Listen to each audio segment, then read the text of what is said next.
Now today is going to be big. I asked you guys a couple of videos ago, what should I cover in this mod pack? What do you want to see from this mod pack? And a lot of you guys, of course, had many responses, but the majority I did see, at least for now, wanted to see hex casting. Now, not to be confused with hex Sarai, which is its own thing. This is hex casting. And well, let's go ahead and dive into a little bit of the madness that is hex casting. Now, one might come to believe that hex casting is definitely in the magic mindset, but you're going to have to come at this with a programming mindset, because it is more like a programming mod than it is a magic mod, or at least it feels like that in my opinion. So, reading the book, it is definitely very mystical. And it talks about this media and how we have some media in us, and that's what we can use to do some things. But first, we need to find a source of this stuff. And it talks about that here. Then it talks about geodes, right? So amethyst is what we need to set out and find. Thankfully, there's tons of geodes. And in this mod pack, there's an easy way to find geodes, so you're not just wandering around. So if we take a look at ours, I know we're kind of diving into different mods, but ours is going to allow us to easily find geodes. And we've actually crafted this item before to use for something else, but it's called a dowsing rod. And the dowsing rod should allow us to get ourselves scrying, which is going to allow us to see, hopefully find amethyst geodes. So we're going to have to go down in our mines to potentially find this stuff. So there we go. With this activated, I was just running down and look at this. See those green dots? That's exactly what I'm looking for. So I am going to set this to 3x3 and let's create ourselves a little bit of a way up there. Whew, this thing was a lot further away than I thought it was going to be. I decided to just go up and just mine to it. Okay. So right here, we should be very close. I mean, it should be, yeah, right here. Okay, so I need to switch this back into single block because I don't want to break into this if I can avoid it. There we go. Now we are inside. Interesting, it's not a full one, but the stuff we're after are these crystals. Gotta be very careful when breaking these. And let's go ahead and turn our bag on. There we go. And so now we can pick up these shards. So when breaking these crystals, I don't know if I need to use a special pick or not. I might need to use a fortune pick. So for example, this. When breaking this, yes, there we go. And not silk touching, we can get ourselves charged amethyst and also amethyst dust along with our amethyst shards. And this is perfect because this is exactly what we're going to need to dive into this mod. Just don't break the budding amethyst. You'll regret it. That's why having a pick that's not the strongest is probably a better idea. So now that we have the goods, let's go ahead and craft ourselves one of the things needed to get started here. A regular oak staff. And you're going to need a charged amethyst to do this. Now, I'm going to put the rest of the stuff in my bag except for this amethyst dust here. And this is where things get a tad bit confusing if you're not familiar with computer science. So you may be thinking, yes, this is a magic mod. It's going to feel like a magic mod. It's going to do magic-ish things, but all in relation to computer science and stacks. So let's talk about stacks. So this book references plates, right? You stack plates on top of each other, and if you want to interact with the plate that's in the middle, you're going to have to remove the plates from the top to get to that middle plate. And that is how this mod is going to work as well. You're going to build things up in stacks, and then you're going to affect the thing that is on top potentially, right? And so it talks heavily about this in the Hexing 101. So there's going to be a few things. We're going to have patterns that will execute actions, will manipulate the stack, which is a list of, and then iotas, that's what I'm going to call it, which are simply units of information. All of this is going to be talked about in this book. So if you want to go in depth and you're playing this pack, I recommend reading this to get a better grasp. I'm going to try my best to explain it, but even then it may still come off confusing. Now I do want to read off a few simple pages here, which I think are going to be instrumental to this mod. This is a hex is a cast by drawing valid actions in a sequence. Each action might do one of a few things: gather some information about the environment, leaving it on top of the stack. So there's what we're talking about, stacks, right? And then manipulate the info gathered, or perform some magical effect like summoning lightning or an explosion. These actions are called spells. So this is all very, very important. And it talks about, for example, some different things like Mind's Reflection, which will create an iota representing me, the caster, and add it to the top of the stack. So that's basically like running a Minecraft command and specifying the @p, which would be like the person who's running the command, right? Or you can just say like @e would be, and then you specify the entity. So I'm assuming that's what Mind Reflection is supposed to be representing. And then we have the Compass Purification, which will take the iota at the top of the stack and represent an empty and transform it into an iota representing that entity's location. So yes, a little bit more confusing there. So basically what it's going to do, that Compass of Purification, it's going to go to the back to the top of the stack, which we had just generated on top. We basically specified ourself, and that's at the top of the stack. And then the Compass Purification is taking the information that's at the top of the stack, which was us, and it's getting our location. And now that's at the top of the stack, right? And so the next thing in line needs to interact with that it is on top, which would be our location, and it needs to do something, and so on and so forth with that information. Now there are other things that we can use to influence, like which is numbers, and it says in some legends called doubles. We have vectors, which is going to tell us the direction we're facing, the position of our movement, and so on and so forth, like how we're turned and things like that. Booleans, which is very, if you've not seen that is just saying true or false, and it will have an outcome based on that. It'll either say, is this true or is this false? Also called bools, apparently in this case. Entities, which is like ourself, minecarts, things like that. Entities are chickens, or it specifies chickens, like mobs, anything like that. Arrows are entities. Influences, which are particular types of iotas. That's going to be a little bit harder to understand, but that's a thing, like abstract ideas. Patterns themselves used for crafting magic items, like truly mind-boggling feats, like spells that cast other spells. Yes, that's going to be probably a little bit more complicated. And then, of course, a list of several of the above gathered into a single iota. Now, when we do create a hex, like when we do a hex spell, I say spell because that sort of thing, it does come at a cost, right? It is going to cost us this amethyst dust, or it can actually use amethyst shards, and one amethyst shard is the equivalent of 5 amethyst dusts, and then a charged amethyst is the equivalent of 10 amethyst dust. So keep in mind that this is the only things that it can use. It does mention that you cannot use a block of amethyst because it is just too compact for it to recognize. But keep in mind, if you have something like a charged amethyst, right, and you don't want to use it, you might want to have it out of your inventory and maybe just use amethyst shards, simply because it will consume them regardless. So if you have an amethyst that, let's say you create a hex that only needs 1 dust, right? And you have a charge that is enough for 10, it is going to consume that charged, even though it didn't use it all. Yeah. Also, there is a chance of failure, right? There is a chance of failure on these hexes. And if you don't have anything in your inventory, well, it's going to pull from you. And I don't know what that's going to do, but I am definitely looking forward to trying it out. But apparently it causes some really bad things, right?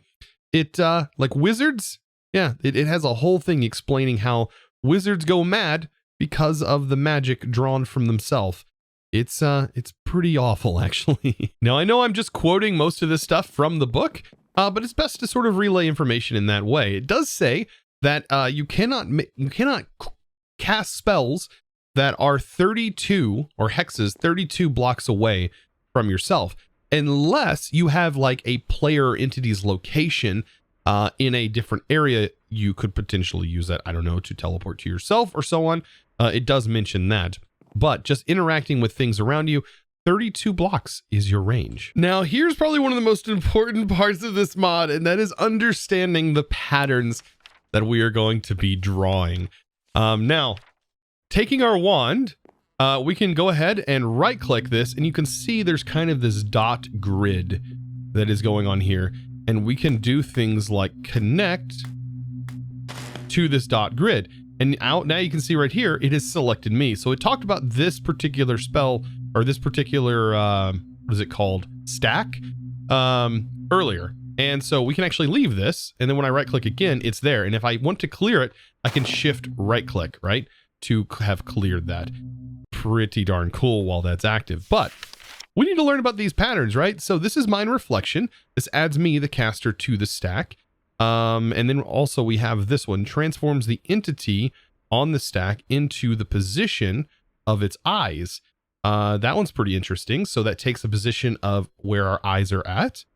Let's see, transfers any entity on the stack into the position it is standing. So that would do from our feet.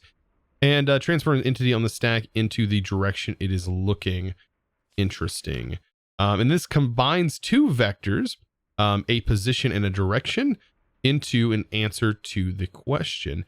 If I stood at the position and I looked into the direction, what block would I be looking at?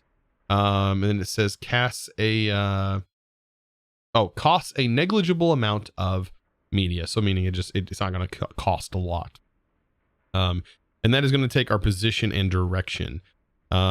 Interesting. So now this is where the positioning and stuff, and this is where things get a little bit more complicated, right? Because if you want to find out the particular block you're looking at, thank goodness it explains it in the book. So you're going to have to do a few things. You have to do the Mind's Reflection, Compass Purification, right? And then that is going to create two things. And then you have Mind's Reflection, and then the Allidays Purification. And then of course the Archer's Distillation right here. And together that will return the position of the block that I am currently looking at, which is kind of important to do. Like this is probably going to be a pretty common thing if we want to get the position of the block we are currently looking at, which is probably going to be necessary for such things like being able to break a block, right? You know what? Let's try this out. Let's create a break spell that is going to break the block that I am currently looking at, right? So let's go ahead and open this menu up, right? Or actually first, let's make sure we read and understand these basic patterns, right? So I need to do a Mind's Reflection and then Compass Purification. Okay, so if I go to Patterns, Mind's Reflection and Compass Purification. So this starts from the right and makes a triangle, right? And then this starts and makes this makes a diamond, right? A trapezoid. And then this makes a triangle. And it looks like it starts from the right, which I think is important.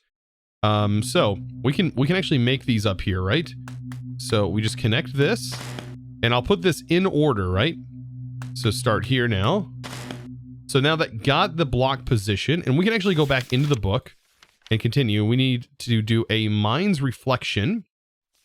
So another Mind's Reflection, right? And then a Purification, this one right here, which is the line. Okay, so let's pop this back open. So we do another one like this. And then I believe the Mind's Reflection was a line. Okay, this is interesting. Like that. So now we have the two positions. And then we go back in here. And then we need to do this, which looks like it is a hammer sort of pattern. Very interesting looking pattern. Let's see. We should be able to do it right here.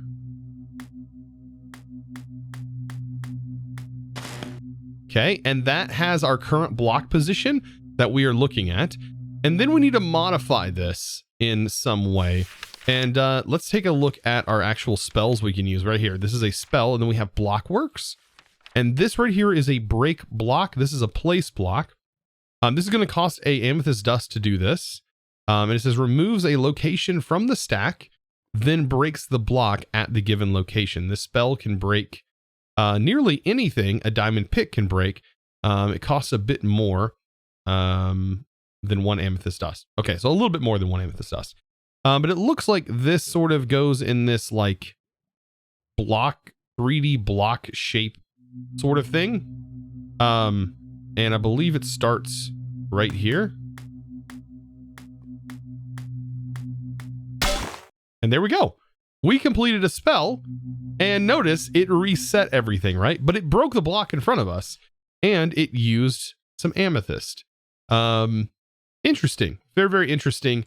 But there's got to be a better way, right? There's got to be a way to take these spells and make it so we don't have to hand do it every single time, right? And there is a way. Now, this isn't exactly making it so that way I can have a spell that shoots and so on and so forth that breaks a block, but this right here is a focus. Pretty easy to craft so long as you have charged amethyst. And what we can do is actually write the phrases that we use to get a location, for example, onto this and recall it a little bit easier next time we go to use our staff. Now, there are ways, of course, to put a full spell on something, but as of right now, I do want to show what the focus is used for. So at the moment, this is the focus. So the Scribe's Gambit is going to be used to copy, or sorry, save. We can copy and save, but the copy looks sort of like a G that we start in the middle and go down, whereas the paste is on going from the bottom, and then the copy, which we'll use later on, is going from the top. Let me kind of explain this. So if we've created our spell, right, and I've kind of got this sort of memorized, right, where we've done the same thing right here, and we take these locations, and then we apply, I believe it was this one, and then we do the hammer again, right? I think this is the way, oh, sorry, hammer. It goes like this, right? And then I want to copy it onto this. So I think it has to be in my offhand. I'm not quite sure, but we got to do the G that goes from the bottom. And that has now applied that contents to this, right? Now, the thing we should be able to do is now recall that information by going up to the top. It says it needs a place to read that as from the other hand. Oh, so I got to put this in my other hand. So yeah, let's try that again. So it found that information. Now, here's the thing. Is it the block that I'm currently looking at, or was it the block that was over here? That is the thing I don't know. So let's figure it out. If it actually breaks this. Okay, so it didn't break the block I was looking at. So we need to figure out a way to make this spell recognize the block that I'm currently looking at, not the state from which it was in when I originally copied it, because that's not super useful. Now, I went ahead and crafted an item that should be able to hold a spell, and that's called an artifact. Now, I know I'm bypassing some of the other mechanics of this, but I did have all the materials for this, which was kind of nice. So let me kind of figure out how this wants me to do it. So it says right here, entity, and then list of patterns. And then like this right here, I don't know if this necessarily forms the entity in the list of patterns or what have you. I'm going to try and like do this first. Also, it's going to take 10. It's going to need a lot more amethyst shards than this to complete that. Thank goodness I had some amethyst in my storage. Okay. So yeah, remembering this pattern is kind of difficult, but I'm going to try my best. Let's first try and actually do this pattern. So it's a line drawn to the center point, and then it sort of spins like this, then back, and then I guess we do this, right? Back around. And then we have these outer bits, upper arrows, outer bits. I think I'm getting this. Like that. It does show it ending over here though. which is interesting. So, expected 2 or more arguments, but the stack was empty. Okay, so it was looking for 2 different things. Now, here's where I'm kind of confused, because if I enact what it's wanting, right? It's wanting the list of spells. How do I prevent it from acting on the spells? I wonder. See, this is just as confusing to me as it would be for you. So I have these, and then I have, right, the hammer. And then if I actually draw out the spell itself, it is going to break the block. How do I prevent it from breaking the block? So now, after doing some research, I really hope I can get this, but it may take me a couple tries to do this. There's a couple of different methods for which we can get this in here. And we are going to basically be doing the same sort of thing that we had done. We are going to be casting, but this time we're going to save this actually to our focus. We're going to rewrite to our focus here. And I'm going to be doing a parentheses to contain our spells that we're about to do. So there's the location, right, of what we're looking at. And then we're going to do another one and then set it at our feet and eyes. And then we're going to combine the location like this. And then we're going to execute the block break. This should be done the same way we've done everything else. And then we're going to re-parentheses this. And as you can see, that is now stored. And this is the information that we have stored. And then after this, what I'm going to do is I am going to store this now to our focus so we can recall this later. And to do that, it was the G, right?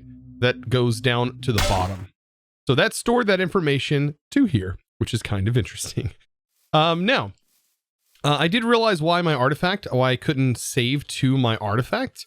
And it's because I need fuel. I need to tell this specifically where the fuel or what type of fuel I'm going to be using. And now to do this, it's a little bit more complicated, right? We need to toss this on the ground. First, turning off my magnet. We need to toss this stuff on the ground.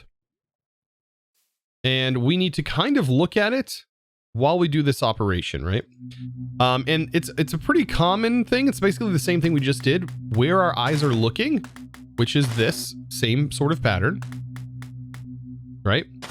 And then we do this, right? So that has now saved what we were looking at. But we need to do something else. We need to take this, I believe it's up and then down. And then we need to copy what we're looking at as an entity, I believe. Oh, and I have broken that.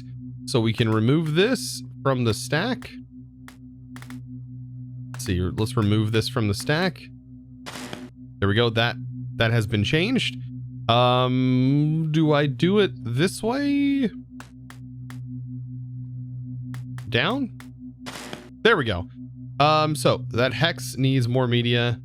So yeah, amethyst shard. As you can see right here, we have selected the item now, which is amethyst shard. Now, the fun part of combining this that we have in our offhand and putting it into the artifact. So now the reason why I'm doing all of this is because I was looking at the artifact here, right? And it tells me exactly what I need whenever I go to actually craft this, right? So I'm going to take a look, and this is the artifact crafting that I was trying to do. It needs entity and then list of patterns. So the entity this is why I said this mod is kind of complicated. Entity is referring to the fuel. Doesn't necessarily say that here, but it does say costs about 10 amethysts. But entity is the fuel, which is the thing that we just called. So at the moment, on our stack, it should not say null. It should say amethyst. So maybe I have to, it's because the amethyst is gone now. So if I put the amethyst back, I guess we have to do this while the amethyst is on the ground. Let's clear this out again. And we have to keep this, I guess, while the amethyst is on the ground. Okay. So let's do the same thing that we've done before. And then that, right? And then we need to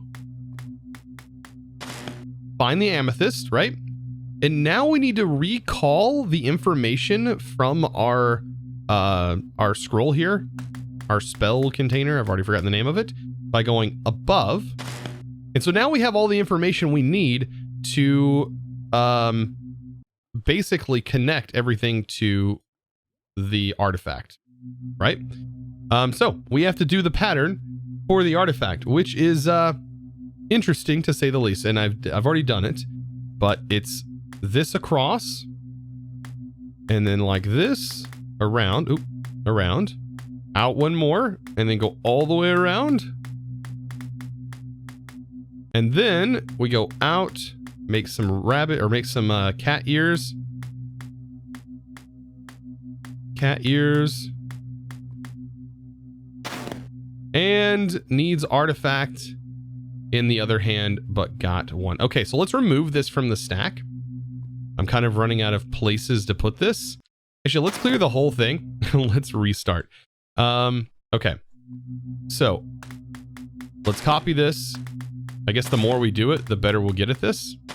Actually, let's pick up the amethyst so that way it doesn't despawn on me. Okay, so amethyst. Clear this. All of this in the name of this mod. All right. So we have that pattern, which is finding the location of this item. And then we need to see what the item is. Down. There we go. We have amethyst. And now let's recall the information that is in our offhand.